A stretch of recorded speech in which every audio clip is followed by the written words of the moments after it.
In this conversation, we're going to explore Aristotle's concept of the good life.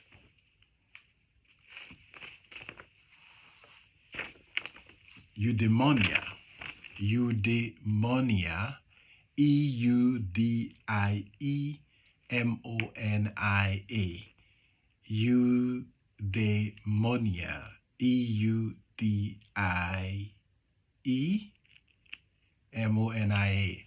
So this is the Greek term. I may have mispronounced it, but I'm going to go back to this term in a little while. I have a signed book, book 1 and book 2, from Aristotle's the Nicomachean Ethics for us to read, to examine his concept of the good life. But in this conversation, we're going to explore 3 major themes in this work: the nature of life itself, the concept of happiness, and Aristotle's idea of virtue. But before we do so, I would like to provide you with a brief summary of Aristotle, who he was. He was born in 384 in northern Greece, what's known today as Macedonia, 384 BCE. He died in 322 BCE in Greece. Aristotle is one of the most influential philosophers in the Western tradition, in Western history. I might be biased, but Aristotle is my favorite philosopher. He was a student of Plato, and Aristotle also tutored Alexander the Great. He made substantial contributions to different disciplines because he was an interdisciplinary thinker. Discipline like, philosophy, biology, politics, and logic. And he founded Lyceum, that's his school of philosophy in Athens. Some of his major works include, of course, the Nicomachean Ethics, Politics, which is a book on government and society. Nicomachean Ethics, the book on ethics or virtue, the good life. And Metaphysics is one of Aristotle, some would argue, is one of Aristotle's most influential work. It's the work on being, the nature of being, the nature of reality. This is what's called metaphysics in philosophy. And Poetics, this is a book on the intersection of art, tragedy, and literature. He also wrote another book called On the Soul, the Anima. It's a book on psychology and life. Another book called Prior Analytic. It's a book on logic and reasoning. Now, and we're going to begin with Aristotle's thinking. So we're going to try to follow. What I'll try to do is to try to follow his thought process in this book, and then so we can have an idea what he meant by the concept of the good life, and which is the Greek term that is translated the good life in English is eudaimonia. Eudaimonia. EUDAIMONIA.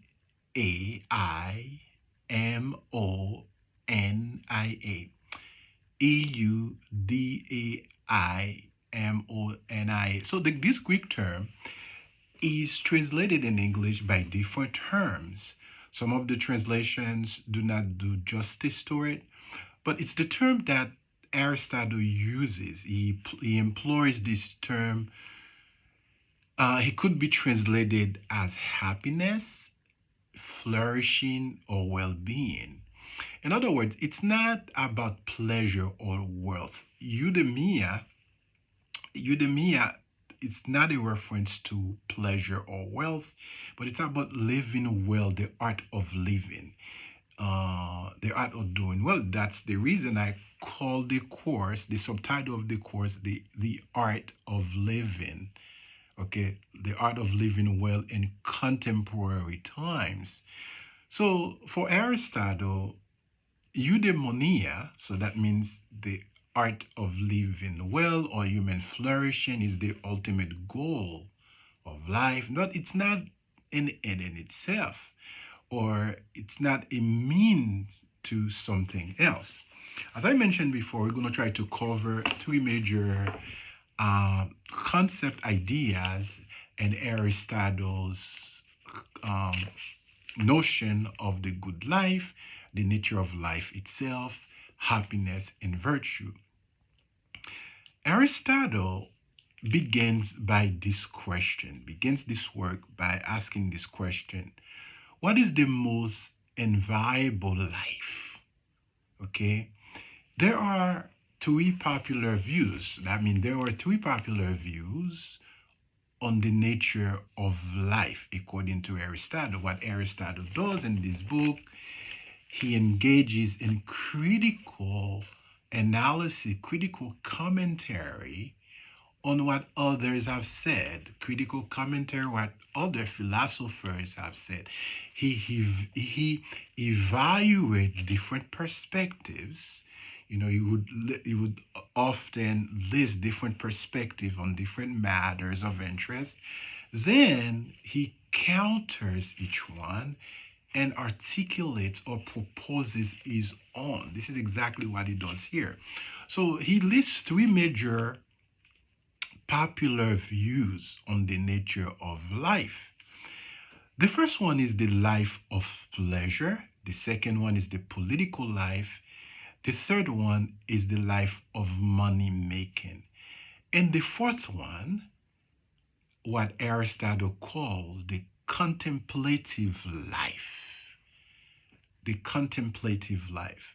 Let's begin with the first one, the life of pleasure. Aristotle says some people believe the best life is the life that is filled with physical pleasure and enjoyment, that such as good food, fun, comfort, entertainment. But Aristotle thinks that this kind of life is shallow. It's more suitable to animals than humans, right? The second kind of life or form of life is the political life. It's the life of honor. Aristotle argues some people believe that a good life is about gaining honor and recognition from others. But Aristotle points out that honor depends too much on other people's opinions, other people's point of views, or other people's vantage points. And why? Why does he say that? Well, Aristotle reasons is that people often want to be honored by those who are wise, virtuous, which, shows that they care about being seen as good. So it's an external performance, which Aristotle does not agree with. So for Aristotle, this life, the political life, points to something deeper, you know? In fact, Aristotle argues virtue is actually more valuable than honor itself. Of course, we're going to get to his idea of virtue. So he rejects this position, right? In the life of wealth. The life of wealth simply means the life of making money. Now, Aristotle says some people aim to get rich. That means that's their goal in life, to be wealthy, to make money, and they think that money making is the key to a good life. And of course, Aristotle would disagree with this position because money, Aristotle argues, is only useful as a means to other ends. It's not valuable for its own sake, Aristotle argues. In other words, if you are just chasing money, you are missing the real goal of life. According to the philosopher, I call Aristotle the philosopher, and of course I am biased. It's okay. My favorite philosopher. So after proposing, discussing, analyzing the three major perspectives on the nature of life, which is associated with the good life, the happy life, Aristotle proposes his own. It's the life of contemplation or the contemplative life. So Aristotle believes that the best kind of life that you and I should pursue, should aim for, is the contemplative life. What does that mean? It's a life of thinking. It's a life of learning.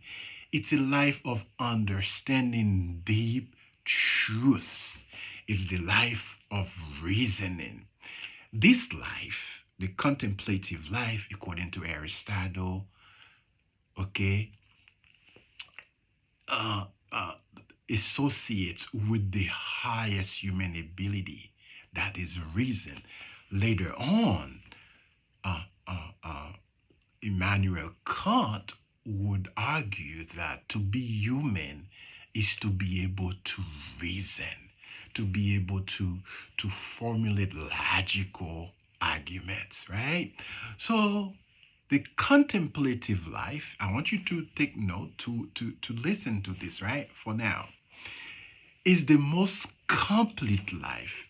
Is the last, because is the life that brings ever after infinite happiness. Okay, now I want you to hold on to Aristotle's concept of happiness, okay, because we're going to explore that later. It's very important. So, in fact, let's do it now.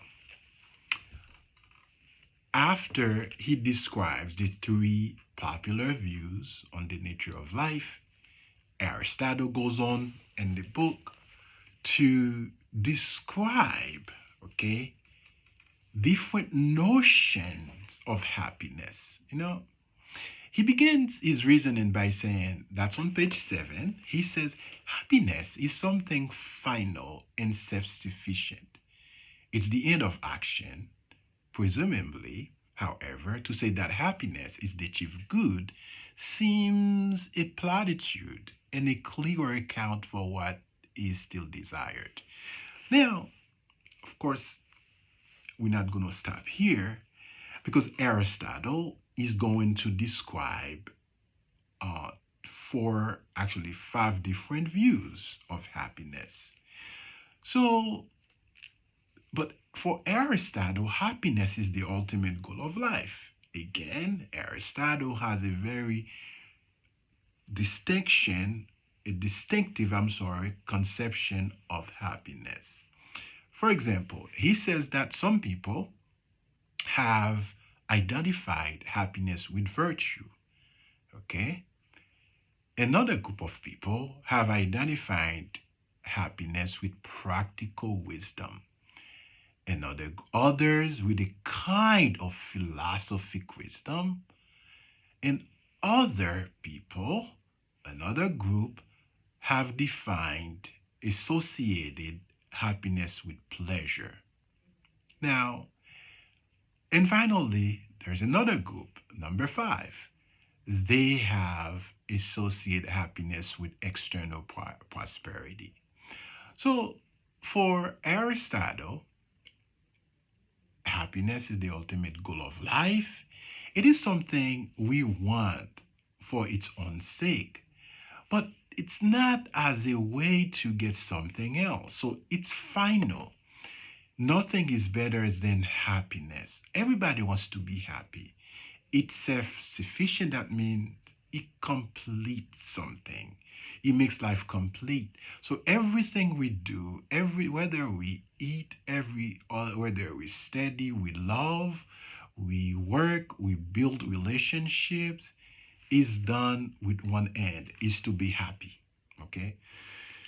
So, still, just saying happiness is the highest good, Aristotle would argue, doesn't explain much. He would argue we need a clearer vision. We need a clearer of idea of what happiness entails, what happiness really is. Um, well, this is where we are going. So the next thing is Aristotle continues by asking another question: is happiness acquired by learning or by habit or habituation, right? Or is happiness sent by God or by chance? In other words, what is the true source of happiness? Okay? And of course, Aristotle is going to explore, provide different perspectives. The first perspective about the source of happiness is this: happiness is a gift from the gods. Remember, in my first lecture, I mentioned that the Greeks were polytheistic. Polytheistic, I'm sorry, that means they believe in the existence of many gods. So Aristotle says some people believe happiness come from the gods. So it's a gift from the gods. Well, he says if the gods give any gift to humans, it makes sense that happiness would be that gift because it's the best thing a person can have. This is a direct quotation from the book. In other words, Aristotle says that happiness might be divine because it's the greatest good in life. Another perspective on happiness is this: happiness has God-like, even if earned. So he says, even if happiness isn't directly given by the gods, but come from living virtuously and through learning and training. This is very important.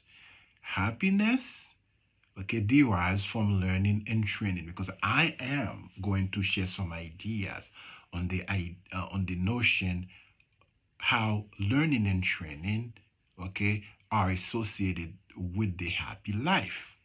So it says that if that happened, it's still one of the most godlike things we can experience. So whether it's a gift, happiness is a gift, okay, or something we work for, or something we earn, we are trained to get, happiness reflects the highest, most blessed part of human life. And some people in Aristotle's time believed that happiness should be left to chance. So Aristotle is going to counter that position because he says he would not make sense to leave the most important, most noble thing, happiness, to luck or random chance. Aristotle believes that true happiness comes from effort. That means we have to work for it. And it comes from virtue, not just good luck. And later on, I'm going to talk about virtue, right? Which Aristotle has two categories of virtues: intellectual virtues or excellent virtues, and ethical or moral virtues. Okay? So Aristotle continues by saying this, okay? Happiness is a kind of virtuous activity of the soul, okay? Happiness is an activity of the soul, okay? Make a note of this. So, our happiness is not just a feeling, according to Aristotle. It is something the soul performs. It is something that we do. It's about living in a way that uses our reason, and moral character over time. Okay, in other words, happiness is intimately associated with reason and moral virtues. Okay, but Aristotle continues by stating that some external goods are needed for happiness. So, in other words, while happiness must come from living virtuously, we still need some basic things like health, friends, and a stable life to make happiness happy, to make happiness possible. I'm sorry. Some things in this life are necessary, and others are helpful tools that support a good life. Eudaimonia, right? That's the term that is translated blessed, the well being. Now, happiness requires a full life, Aristotle argues. So you cannot just judge someone's happiness based on one good moment. Okay? It doesn't it doesn't elevate that position.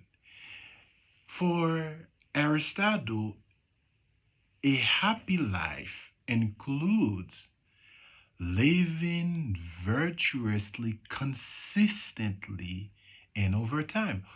Over time means experience. Okay? Experience. So even someone who is successful can face tragedy later in life. So happiness must be judged across a whole lifetime. Does that mean Aristotle rejects the idea that people could be happy temporarily? Or does he believe happiness is permanent? Remember how he defines happiness, right? It's this activity of the soul. So, if happiness is the activity of the soul, that means Aristotle saying that like virtue lives in the soul. Happiness is also an activity of the soul, not the body. So, in other words, Aristotle rejects bodily notion of happiness. Okay, doing things to our body to make us happy. Does that mean, for example, people who lift weights, they might be happy in lifting weights. I mean, the pleasure of the body, doing things, sports or swimming, or making one's body look nice, things like that, or love. Well, Aristotle has a different perspective. He's not saying that these things are not important, but Aristotle would say, well, happiness as the activity of the soul involves living with reason, making ethical choices, and fulfilling one's human nature. So remember, I in the beginning I said that Aristotle uh, associates happiness with reason, right? With reason. Now, I also mentioned that Aristotle associate the good life with a form of training and teaching. I wrote this book many years ago, maybe 3 to 4 years ago. In fact, I engaged um, Aristotle's concept of the good life, eudaimonia, in chapter 2. I'm going to share with you some ideas in reference to training because this is very important since this is a class, okay? So, you see, when we talk about the good life, again, I mentioned it's about human flourishing, you see? For Aristotle, okay? Aristotle offers a list of virtues that could enrich the human life and human interactions in the world, excuse me, or in society. Some of the virtues include justice, courage, liberality, wisdom, fortitude. So generally, he divides virtues into two kinds. As I mentioned before, intellectual virtues, arete, dinotikai, and moral virtues, arete, ethikai. This is where we get the word ethics. So he defines the distinction between the two types of virtues in this eloquent language. Let me read this to you. It says, intellectual virtue or excellence, okay, owes its origin and develop chiefly to teaching, right? You see, teaching. And for that reason, requires experience and time, okay? So the notion of happiness or human flourishing, right? Okay, cannot just be experienced in one day. Okay, it requires time, it requires experience. Moral virtues, on the other hand, is formed by habit, ethos, and it's ethnic, okay? Ethnic. So now, in other words, through education, Aristotle argues that human beings could cultivate intellectual virtues, wisdom, science, craft, expertise.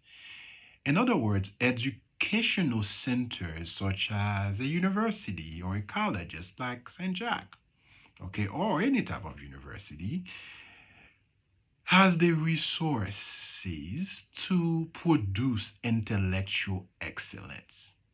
Moral virtues, courage, temperance, patience, truthfulness, friendliness could be cultivated by doing, repetition, and imitation. Okay? So, while virtues have to do with both actions and emotions, Aristotle does not believe that they said virtues, either moral or intellectual, are inherent in human beings. So I just wanted to share this with you, something I wrote 3 to 4 years ago when I published this book. Now, Aristotle concept of virtue is very interesting. What is virtue? Aristotle again is going to interact with different perspectives, with different peoples, with different thoughts, different ideas on the nature of virtue. What is a virtue? Aristotle argues against the first perspective. The first perspective states that virtue is a feeling or an ability.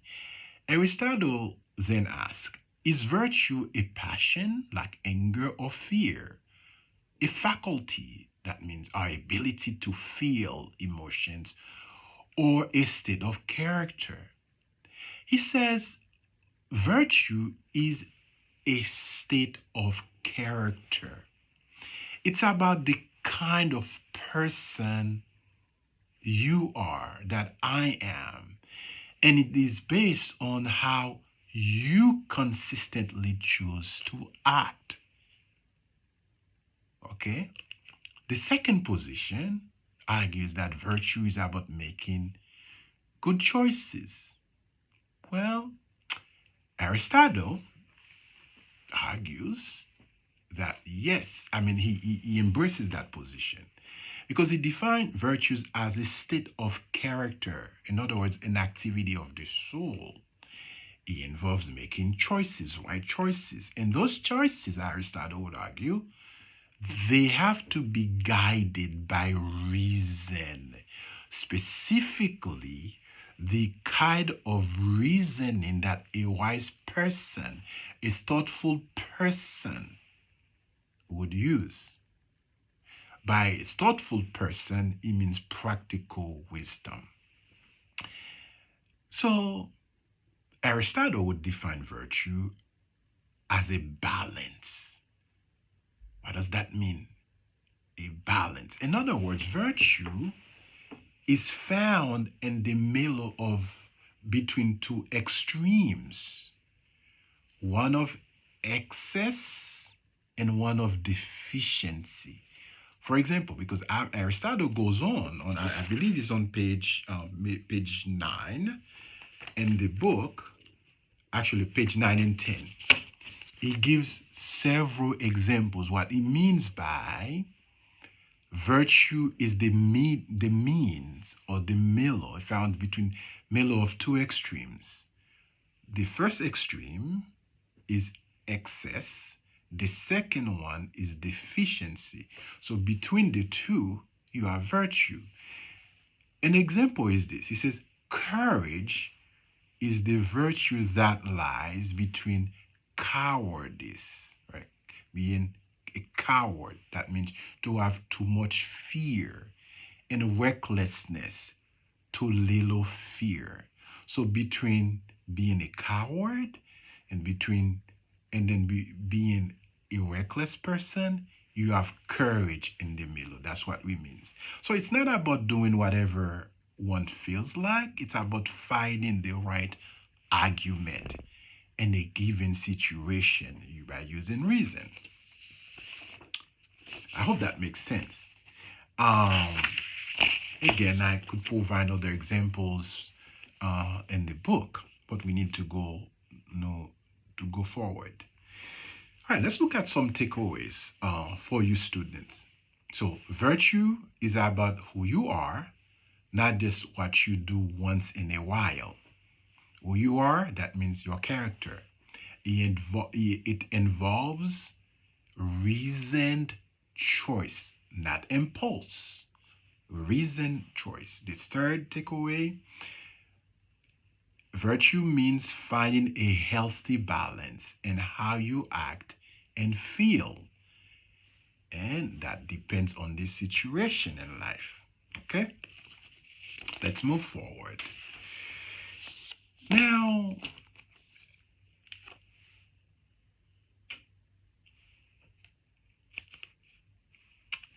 I want to go back to make a brief commentary on happiness. Okay? So, Aristotle, again, is going to counter different perspectives. He's going to propose his own. Okay? Now, Aristotle begins, he says that every action in life or every pursuit in life aims at some good. So it's, in other words, everything that we do, whether we study, we exercise, we work, we relax, he has an end, right? A goal that is good. So that good is what gives our action purpose. Okay? Most people agree that happiness is the ultimate goal. Aristotle affirms. Aristotle points out that both everyday people and more thoughtful people, educated people, agree that happiness is the final goal of life. And everyone wants to live well and do well. And everyone equates that with being happy. But he says that people disagrees on what happiness really is. So the general public and philosophers don't define happiness the same way. Some think, for example, happiness is pleasure. It's about pleasure. Others say happiness is about honor, about wealth. And the wise or the philosophers link it to virtue and reason. Okay. Now, let me give you a takeaway. Everyone wants to be happy, but how we define happiness matters. So Aristotle challenges us to look beyond surface level pleasure or social status and ask. Now, I want to share with you the two categories of virtues Aristotle proposes. Okay? I have already mentioned that virtues are habits of character or of the mind that enable a person to act rightly and live well in relation to others. I also mentioned that according to Aristotle, virtues are developed through practice, that means experience. And virtues lie at a mean between two extremes. Okay? What is this is called in philosophy the doctrine of the mean. Mean, MEAN. Now, I want to list Aristotle's ethical virtues: courage, temperance, liberality, magnificence, pride, good temper, truthfulness, wittiness, friendliness, okay, shame, justice. Let's look at intellectual virtues. Intellectual virtues include qualities of the mind that enable a person to reason well and discover truth. Okay, again, these are developed over time through teaching and learning rather than habit. You see the difference? Intellectual virtues are developed through teaching and learning. By contrast, moral or ethical virtues are developed, okay, through habit. So you have to do them over again. The intellectual virtues include techne, where you see the word technology, or simply means art or skill. See, this refers to practical knowledge, how to produce things, or soft skills. Episteme simply means knowledge or scientific knowledge. It has to do with understanding universal truths that are placed in the universe. Phronesis, you see, phronesis. Phronesis, again, that's a Greek word meaning practical wisdom. The idea to make good moral judgment, to have good insight. And nous, right? The word nous, intuitive reason. And another intellectual virtue is Sophia. Sophia refers to theoretical wisdom. What is the difference between the two? Ethical virtues guide guide how we act and feel in everyday life in relation to others, right? By contrast, our intellectual virtues guide how we think and know. Okay, they focus on reasoning, truth, and understanding. Then I'm going to bring this to a close with some questions, some discussion questions. I want to leave you with some questions on ethical virtues, and some questions on some intellectual virtues. Let's look at the doctrine of the mean, right? Aristotle claims virtue lies between two extremes. Can you think of a real life situation where someone struggled to find the mean between excess and deficiency? What might this virtuous action have been? Let's look at another one. Courage and recklessness.